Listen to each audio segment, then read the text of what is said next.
We are live. What's up, everyone? Going to do a stream on Aldous Huxley. So hopefully this is to the more mystical elements of Huxley, because Huxley is most well known for his Brave New World, but I think that's the least interesting thing he's written because the rest of the things he's written have been so unique, so genre bending that I think it's really it kind of sucks that his first real breakthrough in terms of writing is the thing that he's most remembered for because to me, Island is more interesting. To me, the perennial philosophy is a much more interesting book than Brave New World, and as well as the what is it called? Doors of Perception. You made a what? Hold on, I can't see all the chat. You made a new friend today. Is it an imaginary friend? Perhaps of all of modern history.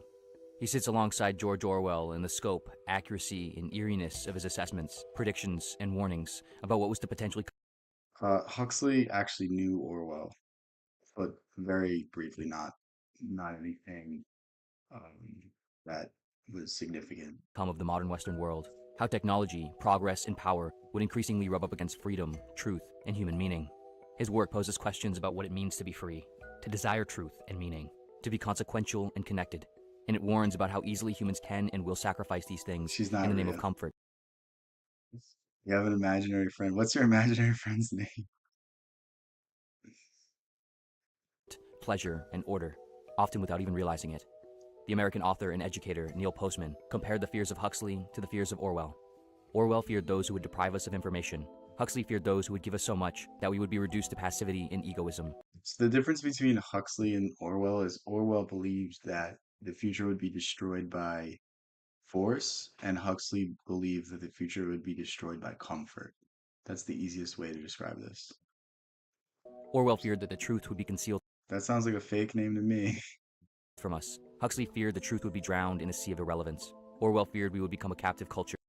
If you think about Huxley, Huxley's insight is so interesting, and I think it's easier to see Huxley's prophecies than it is to see Orwell's. Obviously, there's elements of government overreach across the world, but I think just the sheer mass of information and how drowned out important things actually are show how important Huxley's ideas were. Because what Huxley was talking about is there'll be so much information that people will not even care about the serious things.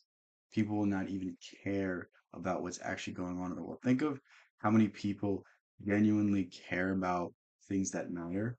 Most people are wrapped up in the news cycles. Most people are wrapped up in reality TV shows or anything except their own lives, anything except their own education. Think of how many people will read a book that's basically just gossip. They'll read the new celebrities' books, but they won't read a book on personal finance. They won't read a book on developing their communication skills. And it's that idea. It's like people will be so distracted from the great resources that they've been given that they won't even take advantage of them. I've never read Emma, no. Huxley feared we would become a trivial culture, preoccupied with some equivalent of the feelies, the orgy-porgy, and the centrifugal bumble puppy. In short, Orwell feared that what we hate will ruin us. Huxley feared that what we love will ruin us. Huxley was born in 1894 in Godalming, England. As a child, he was immediately exposed to high levels Huxley was like born into like a very well-off family. So this is of where a lot of scientific his thinking, as ideas his were allowed to grandfather, flourish. T.H. Huxley, was a famous biologist who worked with Charles Darwin His grandfather or it was his great uncle coined the term agnostic. So that should show you how influential his family and coined the was. term agnostic. This would surely be influential on Aldous, likely contributing to his initial interest in science and his later perceptiveness around the implications of scientific progress, particularly the developing overlap of psychology and technology. In adolescence, Huxley initially wanted to be a doctor. However, after contracting an eye disease, he essentially went blind for around 3 years, and his hopes of a career in medicine abruptly ended. Though surely devastating to Huxley at the time, one clearly never There was like I was reading somewhere there was like a weird thing that he did to regain his eyesight, and it was so brief that I wish it went into more detail. But basically, he gained his vision back somehow. knows the bad news from the good news. one bout of illness in one person can change the world forever. Instead of pursuing medicine, Huxley would go on to enroll in Balliol College, Oxford, where he would study English literature and begin writing poetry and short stories. Following his degree, he taught French at Eton College. As if fate was again trying to prove itself, one of Huxley's students was George Orwell. It was very briefly, and it wasn't, there was only like a handful of interactions. And the most that we get in terms of like a documented interaction is that when Huxley read 1984, he sent a letter to Orwell praising it. Following teaching, Huxley spent a short time at a chemical plant. This would have a profound impact on him. He later described what he experienced as an ordered universe in a world of planless incoherence. The chemical plant was, for him, a microcosmic representation of the society forming around it, a society increasingly hell-bent on perfect order and technological advancement in spite of human experience, a society that focused on mass production and output, a society where human identities began and ended with their roles in the process of said production, a society in which individuals were increasingly produced and managed in the same manner. So, if you want to summarize Huxley's ideas, it's against collectivism. It's against the idea that the good of society should come at the expense of the good of the people.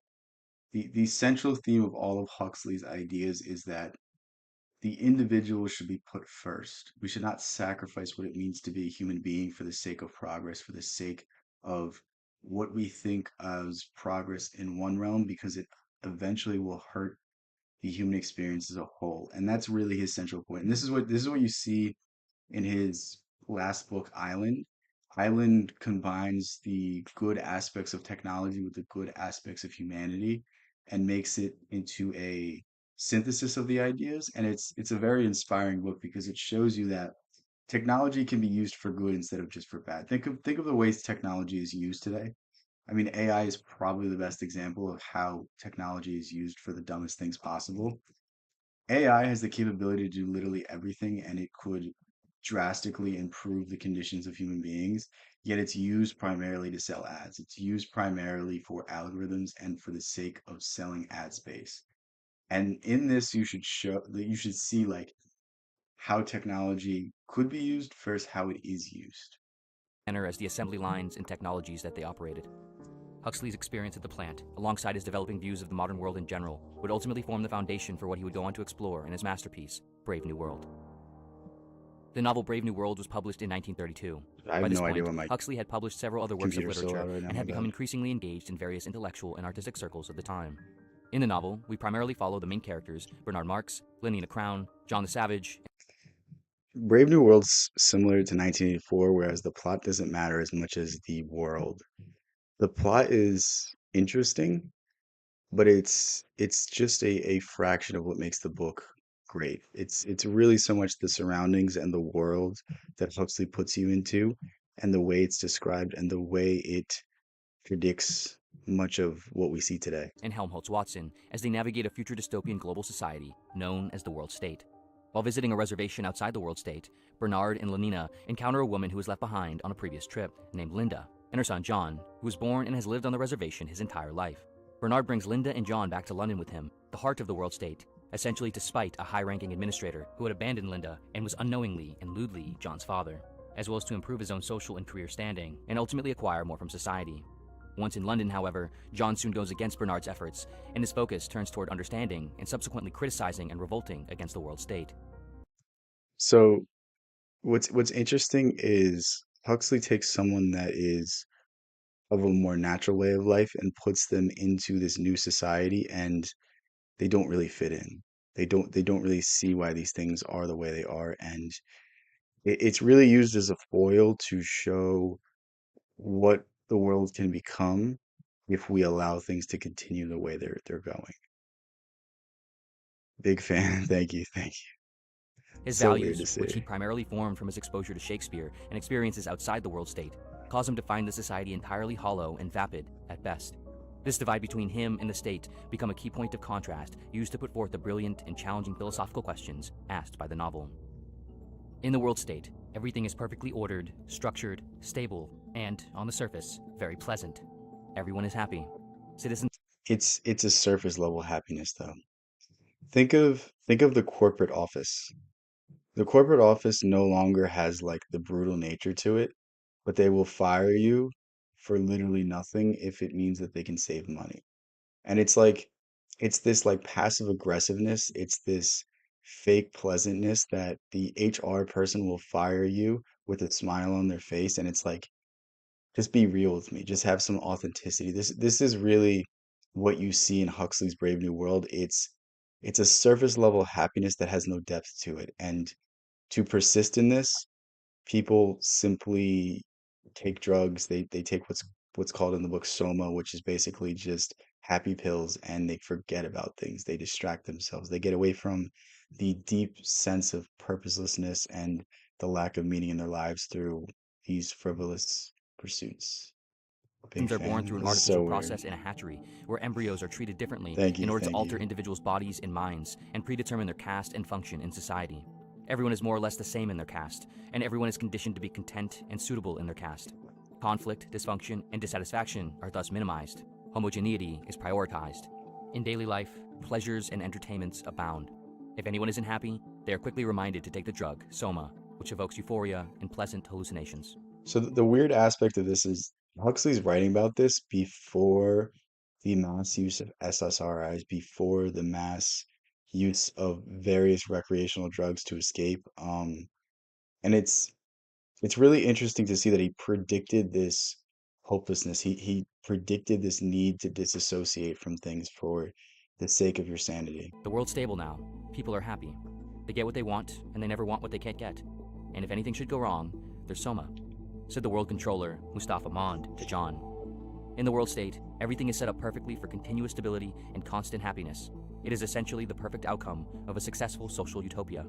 And yet, it is deeply unsettling. Freedom, Thank you, identity, thank you. depth, and expression are fundamentally lost. Or rather, they're no longer even relevant or necessary. Individuals only have value insofar as they can provide utility to the societal machine. Love is shallow. Monogamy and family are condemned. So interestingly enough, what Huxley does in like the first, I don't know, it's really in the beginning, but what he says is basically to perfect the state, they had to destroy the family. They had to destroy what it means to be an individual. There's a saying, everyone belongs to everyone. And this is the idea that like social ties to anything, social ties to anyone makes it so that you can't be part of the society. It makes it so that you can't do a backflip now. Obsolete. Everyone belongs to everyone else, which Yeah, you just citizens said it repeat here. as part of their social conditioning. Everyone is not only a bolt on the societal So it's very much like a, I wouldn't even say hedonistic. It's just like a very open society in the terms of like there's no such thing as relationships. There's no such thing as being with one person for a very long time. And this is what you see in Russia, or at least during the Soviet Union, not today Russia, but there was a big push to make the government your family and not your family. So like there's endless stories of basically um people turning in their parents when their parents said something against the state. And it's very interesting to see certain trends in society and see where certain things are going. And I think it's a pretty easy statement to say that like a strong family makes a strong society. machine, but also an output and product of it, to be used and consumed. Happiness in the form of pleasure takes precedence over depth and complexity, and so, like so many other aspects of life, love and expression and connection are no longer necessary.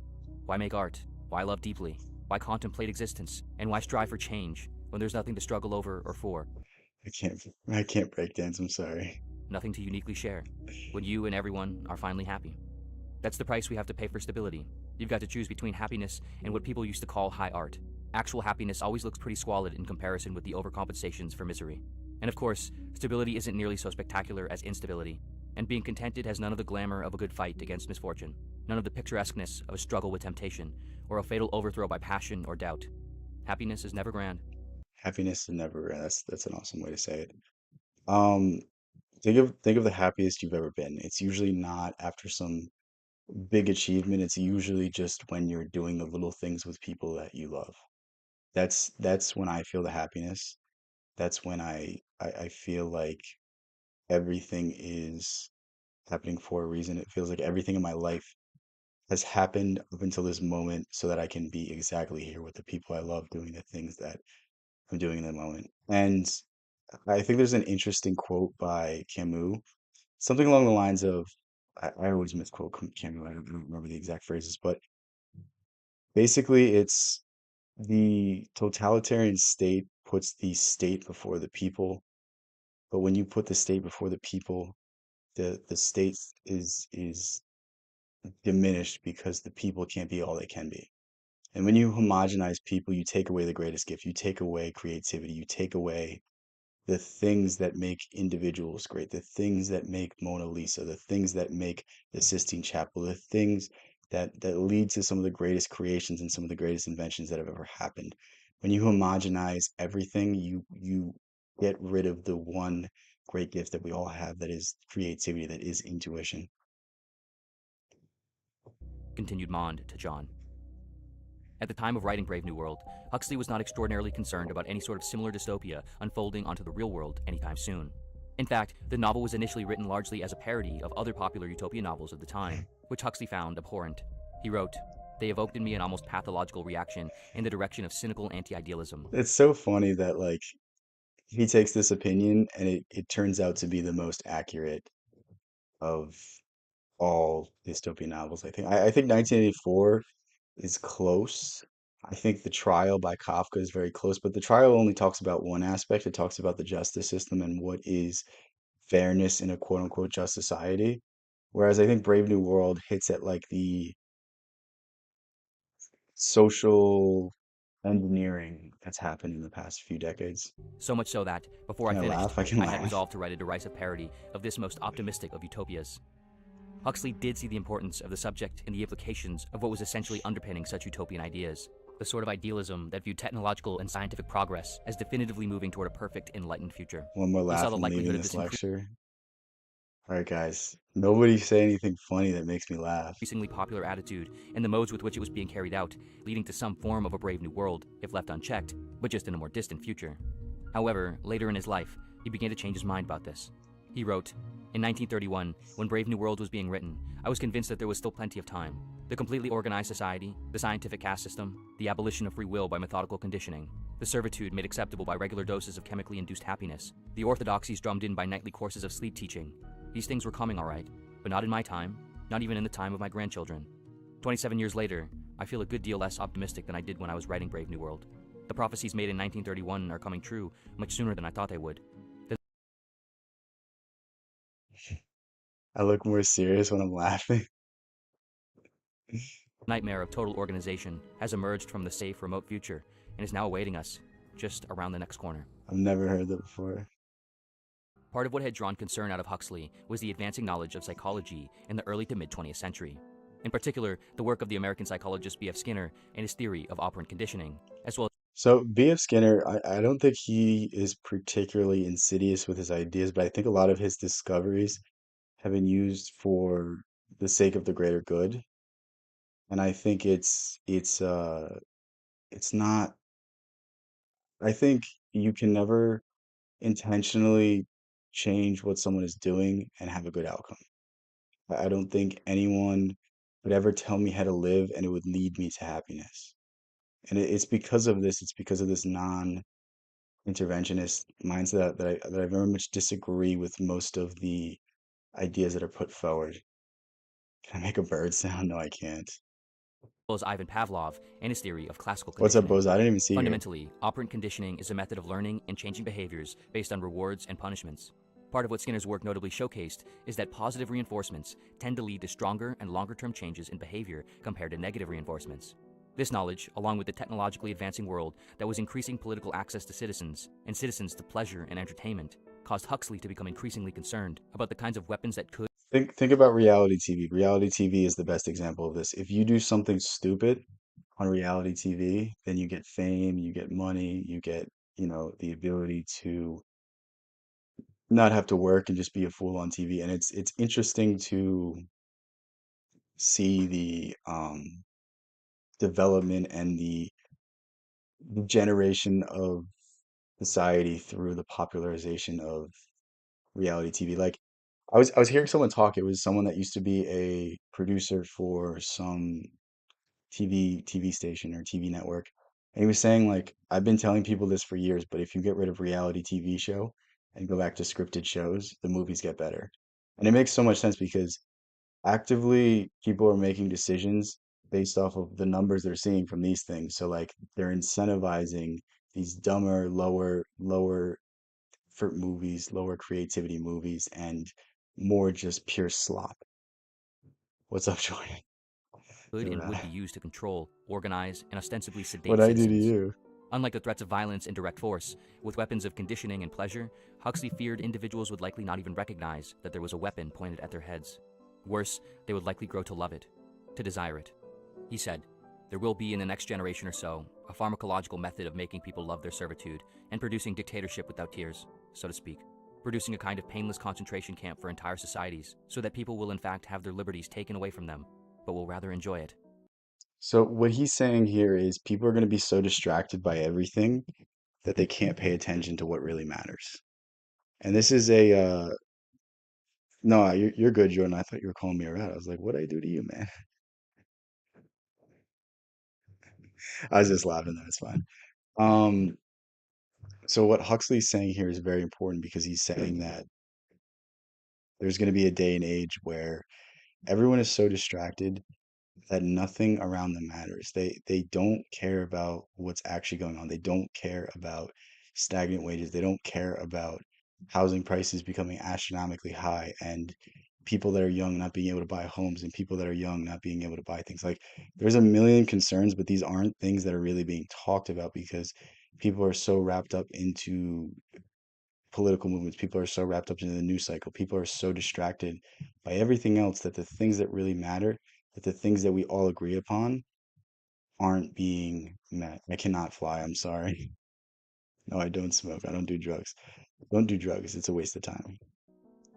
How accurate Huxley's predictions were for today's and tomorrow's world is up for debate and interpretation.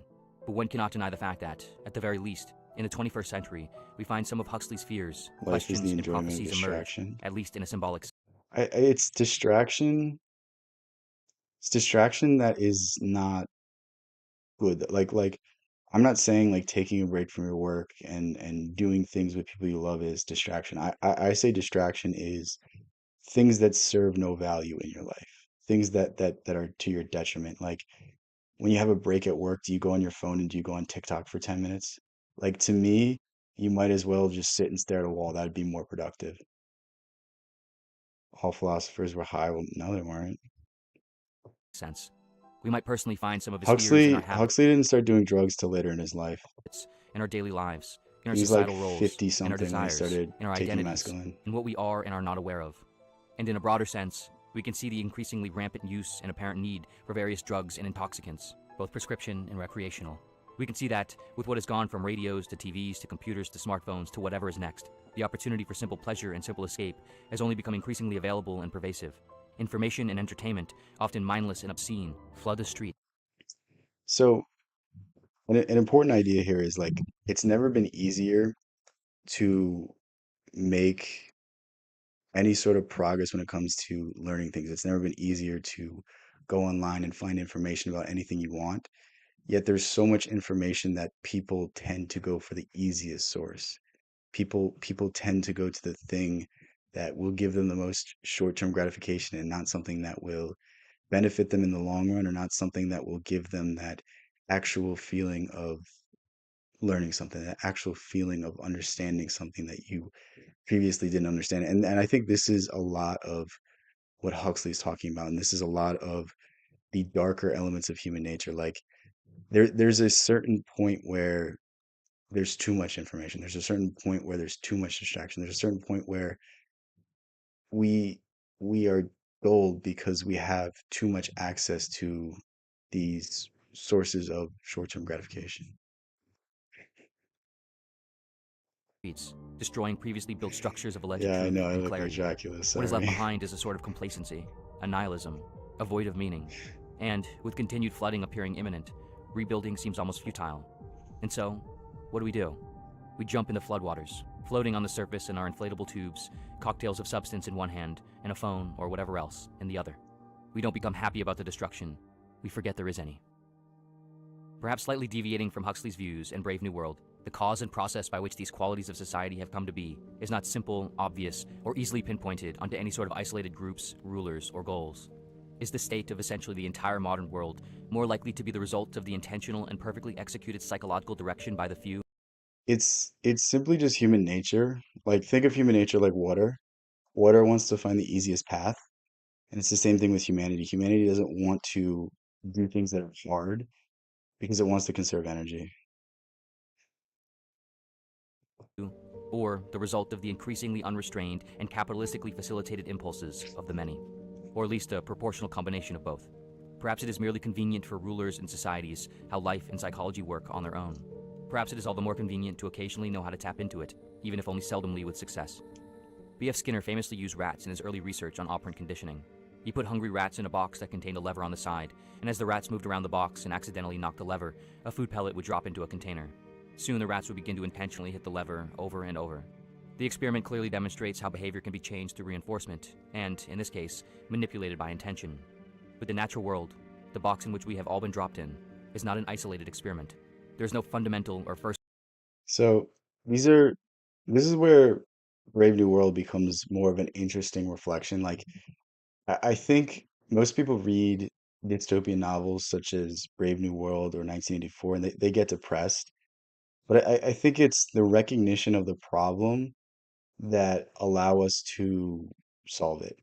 So when we recognize the tendency of us all to distract ourselves and do things that aren't for the good of ourselves, then I think we can move forward in a better path. I think we can, in some way, come up with a better solution. But it's until we start recognizing these things that we can't have any sort of path forward.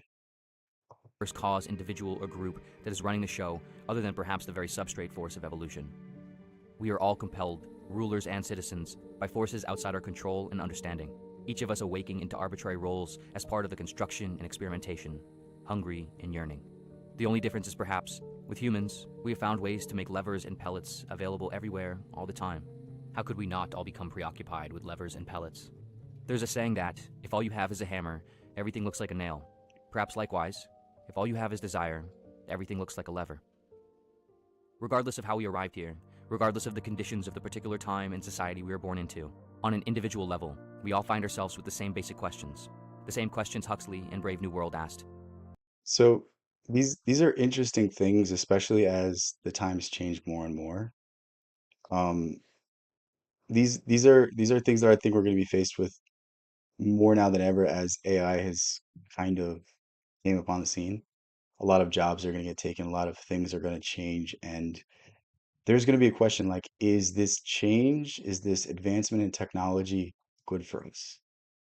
And I don't think enough people are asking this question. I don't think enough people are understanding this concern and going about this right. Like, is it really progress if it destroys what it means to be an individual? Is it really progress if it makes our lives so easy that we can't enjoy it? Because there's a certain element of human nature that craves downturns, that craves bad because it makes the good worthwhile. Think of the people that are born with a silver spoon and can never find happiness. Think of the people that have always had everything in their life, and since they have no challenges, they've developed no character. And there's a certain element of pain that makes a good person. There's a certain element of sacrifice and failure that builds people up into strong individuals that can face the challenges of the world. But it seems to me like now more than ever that this isn't really something that is here. It seems like now more than ever this isn't something that is quite understood. What is one willing to give up for pleasure, for comfort, for happiness, for order, for social cohesion? What is one willing to give up for freedom, for I'm not truth, talking about for Soma right now. uniqueness, I for was earlier. I'm just talking about things in general. I was talking about overall the idea of Huxley and how Huxley, to me, I can synthesize his argument in, is technology good for us? art, for love? Would you trade Concern truth for without the skill to happiness? find a Would solution you is just trade freedom? anxiety. What is the value? I mean, I guess so, but I think at the same time, you have to be concerned. You have to recognize the problem before you can fix it. So there has to be,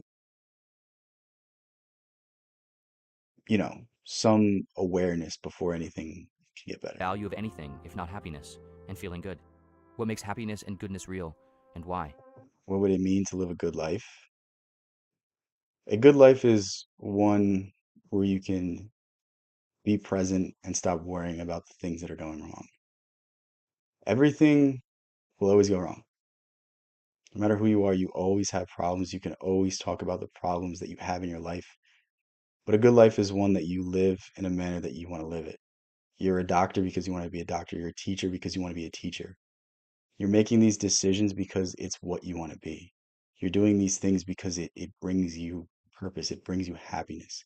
You wake up every morning and you wake up before your alarm clock because you're excited.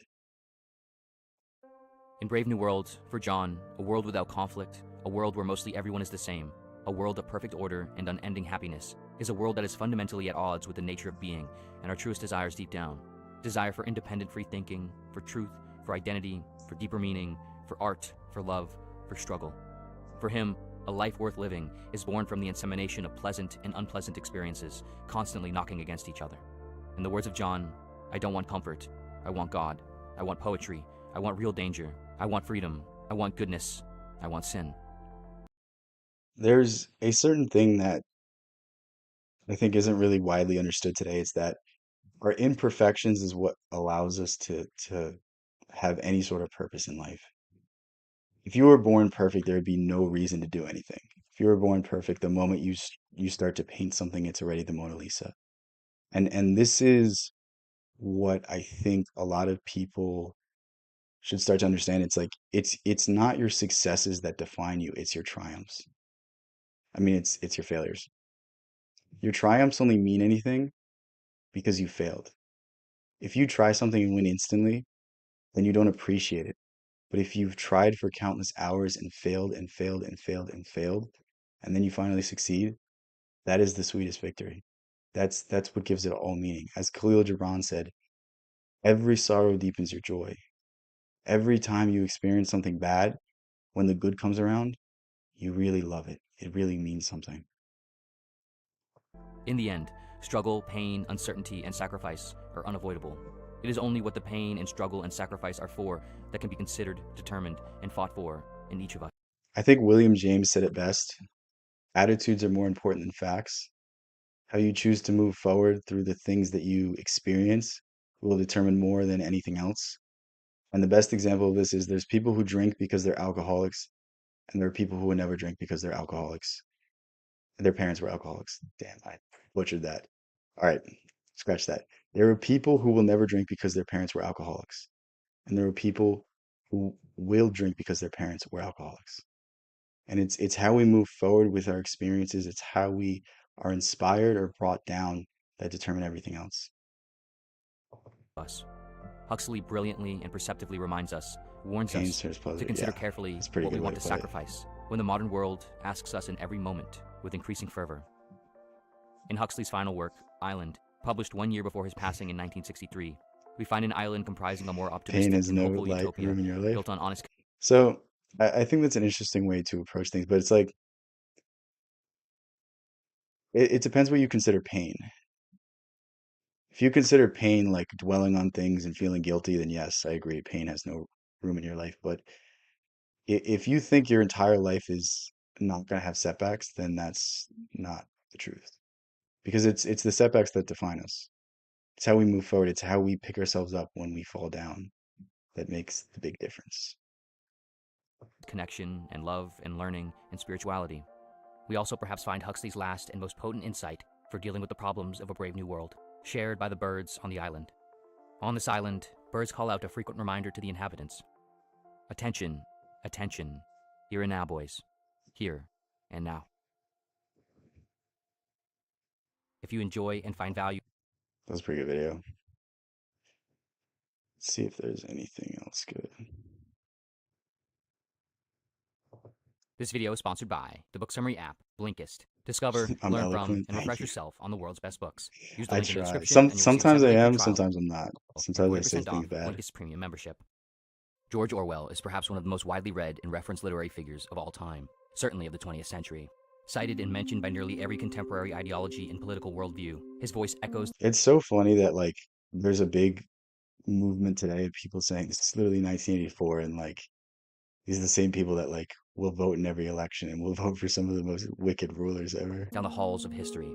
His insights about the power of language and technology, as well as his warnings about the manipulation of truth and the threat of totalitarianism, being relevant to rooms on both sides of the hall, left and right, transcend the walls of any one moment, movement, or ideology. Orwell was Can something be both true and false at the same time? Yes. This is Nietzsche's idea of beyond good and evil. It's the idea that the beauty is in the eye of the beholder. Think about what's good for me might be bad for you. Think about when one country wins a war, there's a loser. So what's good for one side is bad for the other. So I think if you're talking about that, then yes. There's certain things that like we can't deny, like the laws of gravity, pretty much for the most part, will always be followed. But like, there's not a rule without an exception. And if you think there's a rule without an exception, like try to explain it, but I doubt you can even think of anything. born in 1903 in Bengal, India, which, at the time, was part of the British Empire. He was born with the name Eric Arthur Blair and would only become George Orwell many years later when using the name as a pseudonym to protect his family and their reputation as well as his own. As a child, It's so funny that he had that mustache. Orwell's socioeconomic conditions were unusual. His mother, being the daughter of a wealthy man, had the attitude and tastes of someone well off. But by the time Orwell was born, his family had little money, and his father was working as a civil servant.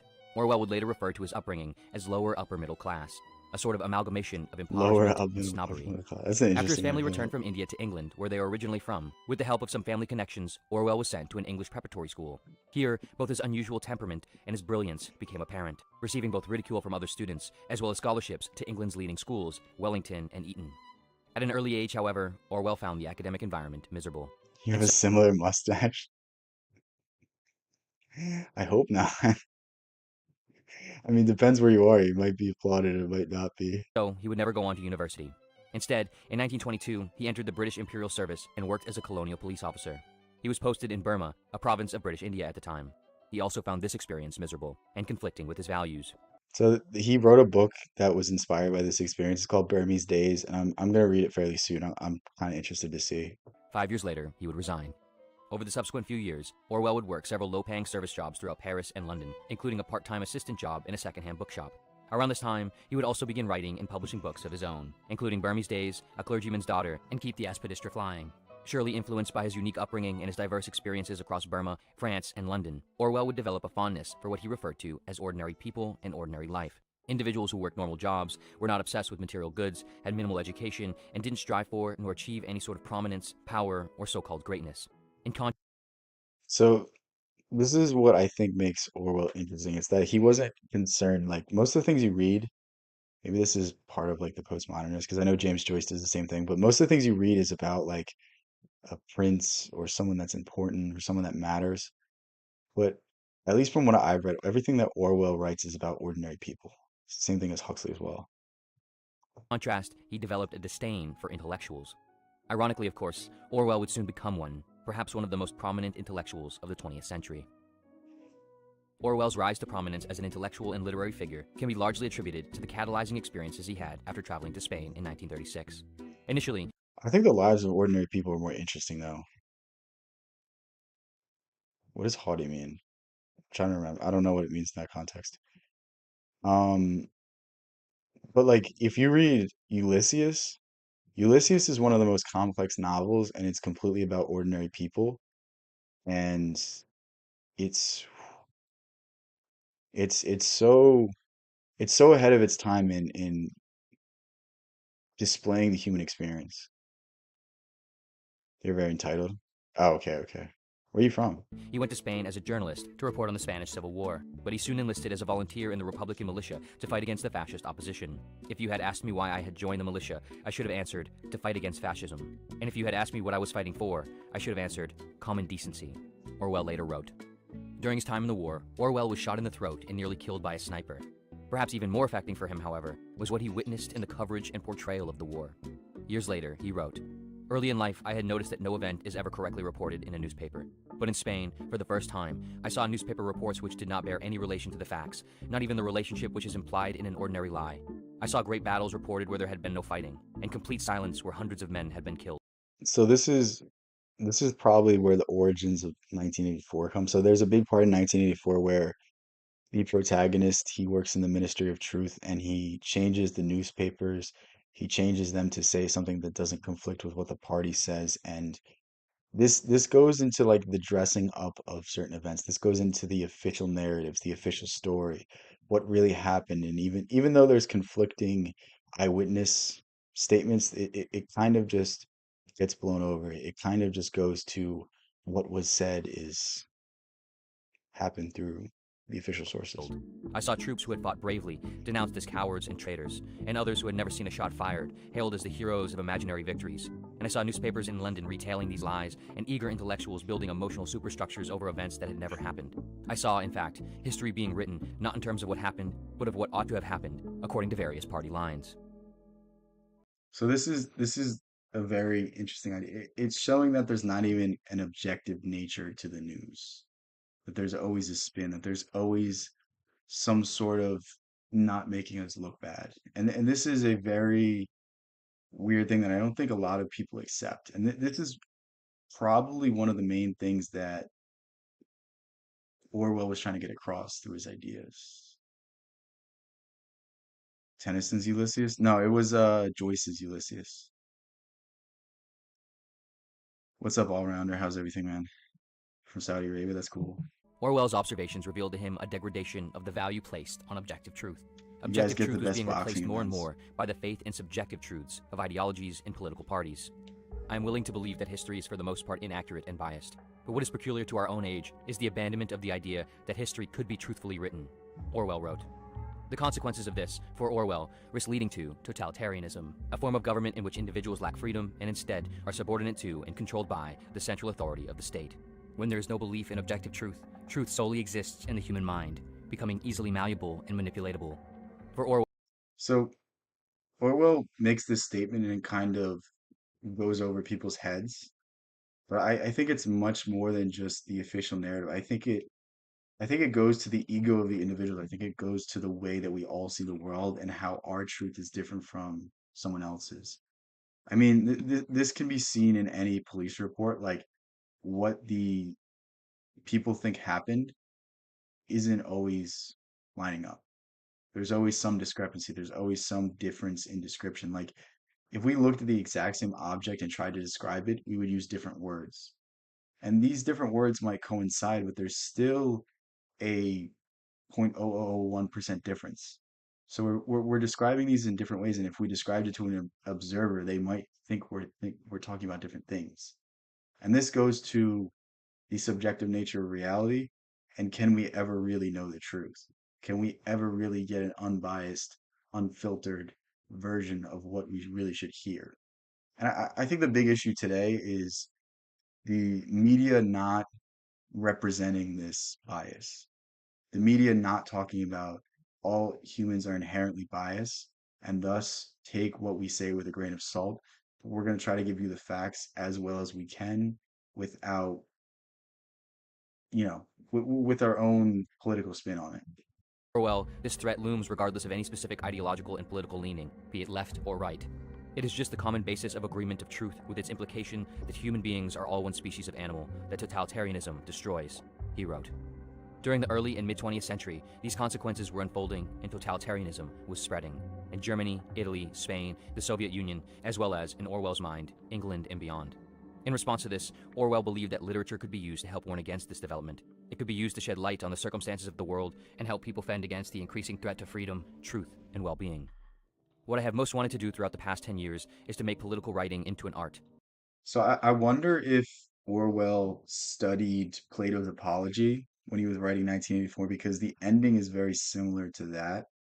And I don't want to spoil the ending, but I'll say what Plato's Apology is because I think Plato's Apology is the greatest example of why freedom of speech matters, the greatest example of why freedom of thought matters. And Socrates, if you're not aware of him, he was probably one of the greatest philosophers who ever lived. And he basically did not have a philosophy, but he had questions. He would make you question what you believed by breaking down your argument point by point by point, and then getting you to agree with what he thinks. And it's very, very interesting. And you see remnants of this because the school system will say they have the Socratic method, even though it's not similar. But basically, Socrates got some heat on him because he was teaching the youth of Athens to question. And God forbid someone questions the powers that be. God forbid people start to notice that their interests aren't aligned in what people are asking them to do. And maybe there's some ulterior motives here. And the youth of Athens were questioning, why are we going to these wars? Why are we doing these things? Why are we listening to these people? They don't really have anything aside from the appeal to power over us. And because of this, Socrates was put on trial. And when Socrates is on trial, basically he's given the option to either drink poison or go in exile. And he decides to drink poison because it's more important to live in a world that he can speak than to live in a world that he can't say anything. So he would rather die than live inauthentically. He would rather die than not be able to express his beliefs. And this is really seen as like the equivalent of the crucifixion, the equivalent of dying on the cross for the philosopher, for the free thinker. And this is what you see in Orwell's story. Basically, in the end of 1984, the guy is tortured and forced to say he doesn't believe in what he believes in. And it's the idea you must kill the idea, not the man. When you kill the man, he becomes a martyr. When you kill the idea dies. My starting point is always a feeling of partisanship, a sense of injustice. When I sit down to write a book, I do not say to myself, I'm going to produce a work of art. I write it because there is some lie that I want to expose, some fact to which I want to draw attention, and my initial concern is to get a hearing. Orwell wrote.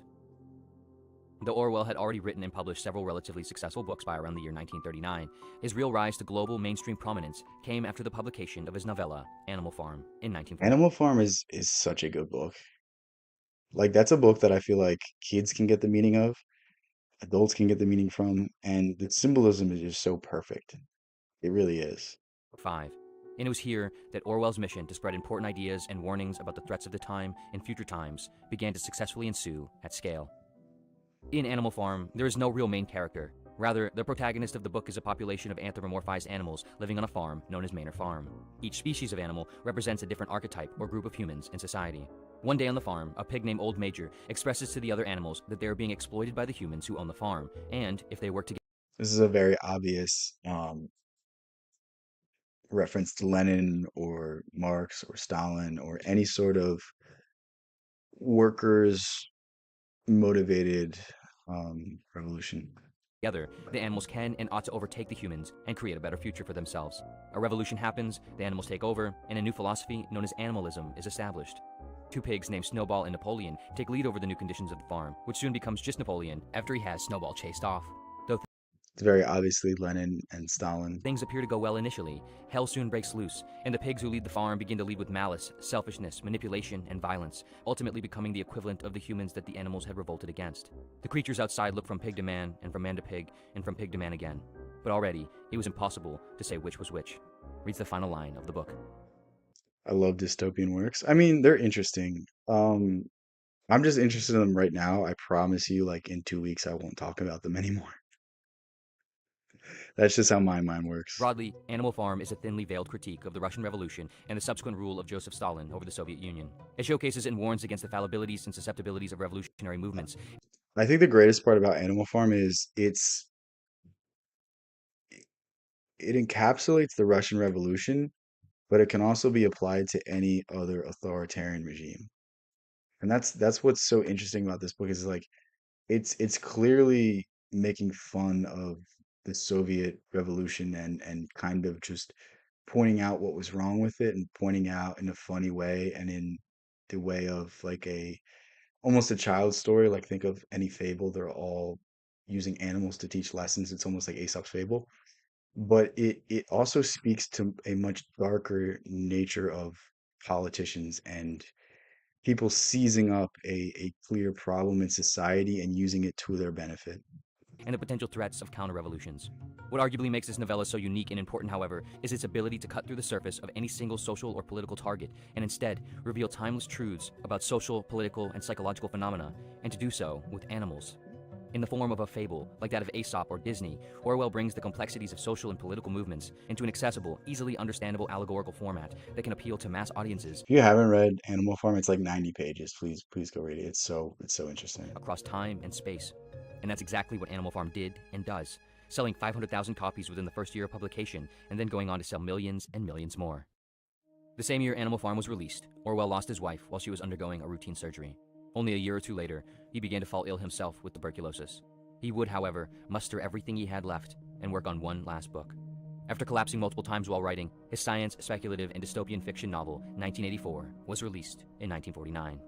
In brief, 1984 focuses on a character named Winston Smith, who lives in what was once London but is now a province of the superstate of Oceania. The I feel like the idea of 1984 is kind of played out now, but I think the more we start to see 1984 as not like, oh, this group is doing this group is doing this, that all politicians, that all sources of power want to consolidate power, and we should be skeptical of all people that say, I want to help you and not ask for anything in return. I think that's the real takeaway from 1984. It's make the politicians earn your vote every time. Don't blindly vote for one party or the other party. Don't blindly conform. Don't go along with orders without questioning, because there's a lot of people in Nuremberg that tried that excuse and it didn't work out. Like, you always have the choice. You always have the ability to say no. And if you don't say no soon enough, then you're going to be bound to whatever horrible things happen. Oceania is run by a totalitarian government known as the Party, which follows the doctrines of English socialism, or INGSOC, and is led by a dictator figure known as Big Brother. In Oceania, citizens are under constant surveillance and are ruthlessly punished for even so much as thinking thoughts that counter the party's ideological doctrines. Devices known as telescreens are put in everyone's homes, where they both consume broadcasted content and are constantly observed by the party. What are known as the thought police are also always looming, ready to arrest anyone who commits what are known as thought crimes, or simply thinking the wrong Have you read Rhinoceros? No, what's it about? things about the party. Moreover, the party is constantly producing propaganda in the form of manipulated information, data, statistics, and language. Language is simplified and reduced Think of the data and the news that like people say. Like, have you ever been talking to someone? Not, it doesn't even have to be about politics, but they cite some data, and you're like, what does this mean? Why are you citing data in a conversation? Can't we just use logic? It's the idea that like everything needs an appeal to authority. It's the idea that because someone in a lab coat somewhere said this, then this is the objective truth. And I hate to break it to you, but there was once a day and age where doctors suggested smoking cigarettes. So the entire idea of the scientific method, the entire idea of discovery and innovation is to question things and prove them correct for yourself. And it's such a weird idea that we don't do this anymore. It's a book which talks about totalitarianism. I'll add it to my Amazon cart right now so I remember. You're derailing the whole street. No, I'm just messing. Does it talk about like,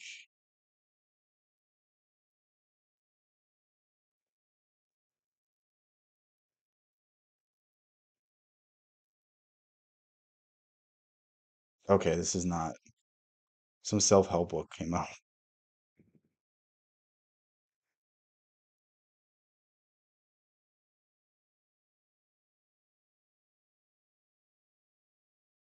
Who's it by? I couldn't find it right away. in Oceania through what is known as newspeak, where words are eliminated from the vernacular in order to prevent the likelihood of nuanced critical thinking. Words are also often used in a contradictory manner in order to undermine the true nature of the things they describe. So think of words that people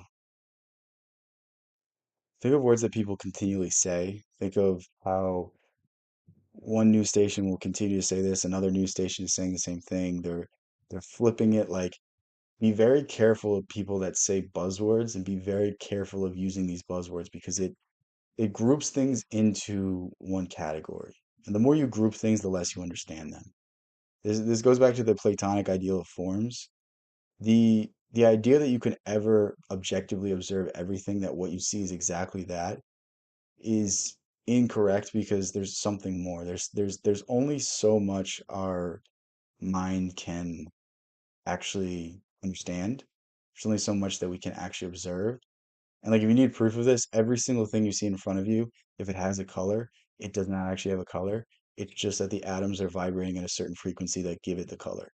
So it's like be aware of this. Be aware that the more you try to understand things, the less you will. The more you categorize things, the more you say this person is this because they believe this. This person is this because of this. The more you group people in, the less you can understand about the world. And this is a lot of what's going on. It's a lot of finger pointing. It's a lot of fear mongering. It's a lot of people saying, because this person doesn't agree with me on every single policy, then they're evil.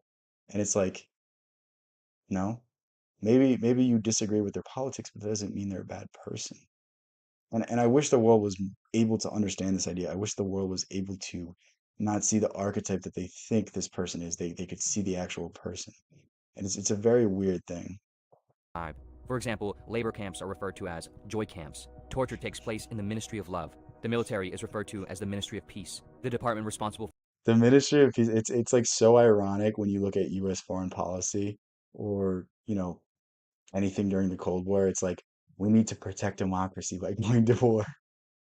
for falsifying data and facts is known as the Ministry of Truth. And the slogans of Oceania are war is peace, freedom is slavery, ignorance is strength.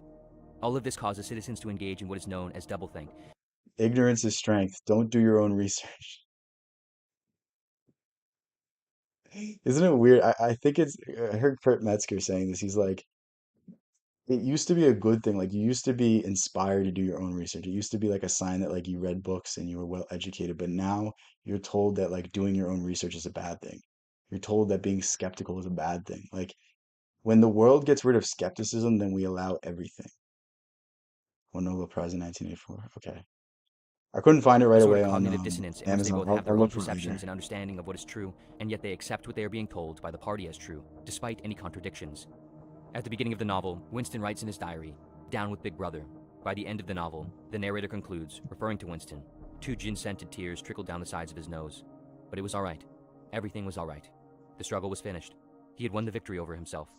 He loved Big Brother.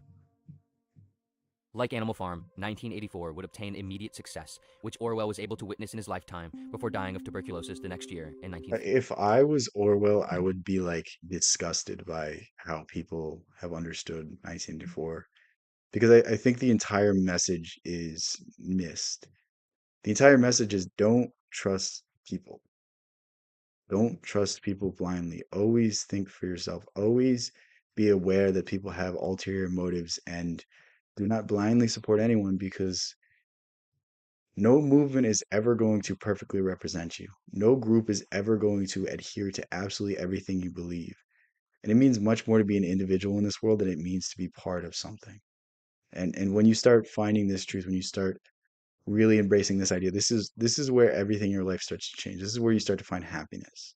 When you ditch the notion that you have to fit in, when you ditch the idea that you have to live in a manner that other people will approve of. Live in whatever manner that you want to live, as long as it's not hurting other people. I'm not going to urge you to do anything that's going to harm anyone else. But like when you live according to your own moral code, when you live according to your own heart, that's where you become all you can be, and that's where you can give all you can be to society. Ultimately, it is unclear how cynical Orwell truly was, but the cynical endings to his two masterworks are, arguably, not a declaration of total hopelessness, but a warning for the potential hopelessness that the future could exhibit, the future we are living in now. Since Orwell's passing, his work has only continued to become increasingly popular and culturally relevant. 1984 is likely one of the most widely read books, certainly of the dystopian speculative genre, finding itself still, 75 years later, a part of many if not most high school English literature classes, as well as college courses. Orwell has become one of It's so funny that it's part of college and it's part of school courses because I would say schools and colleges are the most guilty of indoctrination. I think they're the most evident examples of not teaching people how to think, but teaching them what to think. And there's a big difference. There's a difference between learning facts to memorize them and then recite them on an exam and actually learn something that you can go out into the world and use, go out into the world and be useful. And I think that's really the big failing point of institutional education. It's that it teaches you what to think and not how to think and throws you out into the world that asks you how to think. that asks you how do you fix this problem, that asks you how you solve this issue. And it's just very ironic that like these institutions of higher learning don't really prepare these students for any sort of success, any sort of actual mastery of this world. One of the few writers in history to have a term created out of his work, Orwellian. Most broadly, That's Orwellian not refers true. to any conditions Kafka has reminiscent of Orwell's Kafkaesque. work. Huxley has Huxleyan. Like there's a lot of writers. Joycean. There's In which the welfare and freedom of every great writer has their own style of things. citizens are undermined or at the risk of being undermined, typically by a central Lovecraftian, political power and ideology.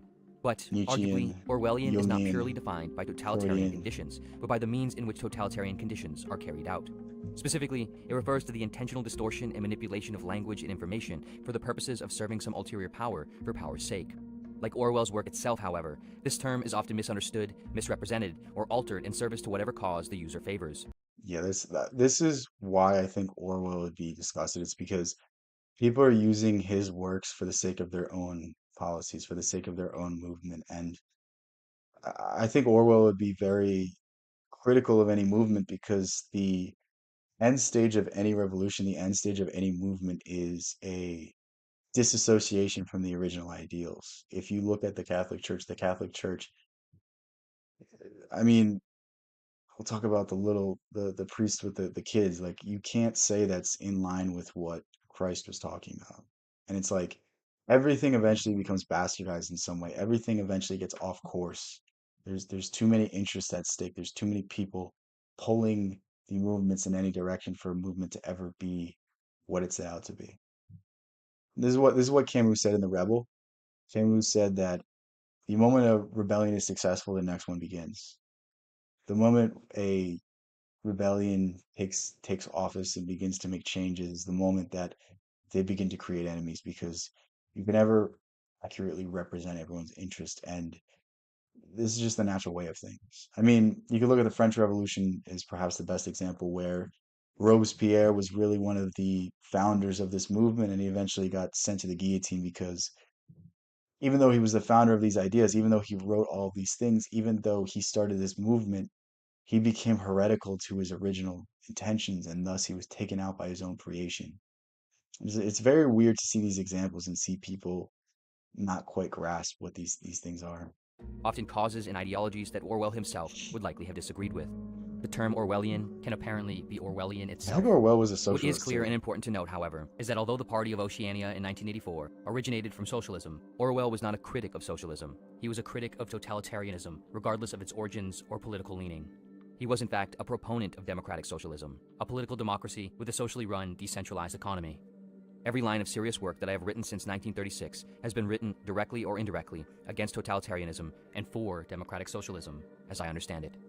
I think when you see a lot of great writers, they'll say things like this. Like Joyce, Joyce at one point said he was a socialist, and then later on he was like, I'm not a socialist. Like I think when you put these labels on yourself, it gives you a false representation. So I would say that Orwell was probably someone that believed that workers should have more power, that people should have more say in things, but I wouldn't say he was a socialist. I think he would be vehemently against these labels because these labels today are what define you. Think of like when you see a politician on the news, it says the R, it says the D in front of their name, and you immediately like them or dislike them based off of that one letter.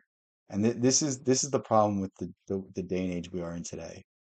That if someone disagrees with you on one thing, then they disagree with you on everything. And it's such a weird concept. Like we should be allowed to disagree because disagreement is what creates better ideas. If we agreed on everything, then both of our biases would get put into the system. Both of our biases would distort what is really the best answer. But it's because we need the pushback. It's because we argue. It's because I differ on you on this one point, and you'd see my side, so you lighten up this policy a little bit so that it becomes more encompassing for everyone. Orwell wrote. Furthermore, he was anti-capitalist and believed capitalism incentivizes conditions of suffering and leads to small concentrations of power and wealth. This So this is probably what Huxley would agree with as well. Huxley thought that like there should be decentralized capitalism. Like there shouldn't be any strict controls. There shouldn't be any like strict like we must redistribute the wealth. But like when you when you extrapolate capitalism out to a nation, I mean, you can look to the United States, like the wealth eventually settles at the top. The wealth eventually settles at the people that have the most means to sell the most things, to consolidate the most things. And this is a bad thing because it destroys local communities. Like think of Walmart. Walmart will go into a town, destroy all the local businesses, take all of the wealth out of the city or the town, and then when there's no longer any money, when people are stealing from the Walmart, they'll move. And it's like these national corporations aren't part of the community. They're not investing in the community. They're not paying the taxes. They're not building the roads. They're not in any way beholden to the community. So like when you have these people that aren't responsible for what happens in the community, they don't care. Nothing gets done. And you look back to like the 1950s in America, I know there's a lot of other issues, but like this is the big difference that we see. Like we saw a day and age where the wealth was with the people, where you could work a job, where you could be a salesman at Macy's, where you could have these smaller businesses and things actually matter. Things actually meant things. Like people cared about their neighbors. And I think that's the biggest thing lacking today. People don't care about their neighbors. They won't invest in a local business. They won't they won't go into a local sandwich shop. They'll go into a Pizza Hut. They won't go to a local burger place. They'll go to a McDonald's. And it's this need to save 15 cents that really destroyed our agency over our own society, our agency over our own communities. Because now we have these multinational corporations that have so much say, so much power, so much ability to kind of just beat people on cost that there's no way to survive.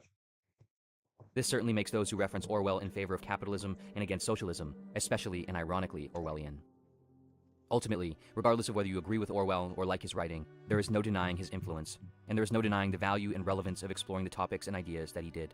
His insights into how human psychology plays out in the arena of politics and how the use and control of language influences and controls the thoughts and opinions of a population is likely a timeless and immensely relevant insight to all societies, past, present, and future. His unique ability to use language to convey this insight and warn against the power and influence of language is something only a brilliant writer could even try to do. And I think what's so interesting about Orwell is he never really, I mean, he did. He wrote some philosophy, some political stuff, but most of his works are works of fiction, or at least the popular ones. And to have such a set philosophy through merely fiction, like rivals the likes of Dostoevsky. Like Dostoevsky's oftentimes thought of a philosopher, but he never wrote any philosophy aside from like the beginning of Notes from the Underground. And Orwell is very much the same. Kafka is very similar as well. But like it takes a very, very great writer to be held in these regards. his ability to bring incredibly complex and typically dry concepts down into the realm of mass appeal and interest perhaps has helped ensure that the developments of aspects of the world remain on a track that leads to, at the very least, a less dystopian destination. In truth, we are always susceptible to our own malice and ignorance when we aren't paying attention, individually and collectively. Tyranny is not part of history, it is a part of humanity. Humanity is always on the brink of slipping into it, of chasing the rabbit of hope into dystopian wonderlands. Orwell realized this, that tyranny was always possible and can occur even in a society in which the intentions are noble, or in a society in which the conditions appear prosperous. I think it's especially in society where the intentions are noble. Because if the intentions are noble, then the lengths we'll go to create these things will often come at the interest of other people. It'll come at the expense of other people. I mean, there's a lot of people that are utilitarian where like the ends justify the means. And I don't think this is ever worth it. I don't think it's ever worth it to play around with the lives of individuals for the sake of your own interest, for the sake of the greater good. Because the greater good comes from the interest of everyone. The greater good comes from balancing what each individual can bring to this world and allowing them to bring it. And democratic. Perhaps our only hope, somewhat countering Orwell's view, is realizing that, in fact, there is no ultimate objective truth, at least that we have access to, and that subjective truth is likely all there is and all there will ever be for us. We must accept this as a consequence of our condition of ignorance and limitation, our fragmented perceptions and dissenting values. But perhaps, when we take this realization to the extreme, we realize that all individuals, all groups, all organizations, and all nations are fallible and wrong. There is no one idea or truth to follow or believe in. Perhaps in doing this, we burn up all the fuel of totalitarianism, and, at the bottom of the tank, we find the collective realization of simple decency. So what he said here is very important. Recognizing the differences and embracing them and seeing the good that the differences can bring. because I'll never be able to convince certain people in this world about what I believe, and they'll never be able to convince me. But that doesn't mean that we shouldn't have conversations. That doesn't mean that we should hate each other.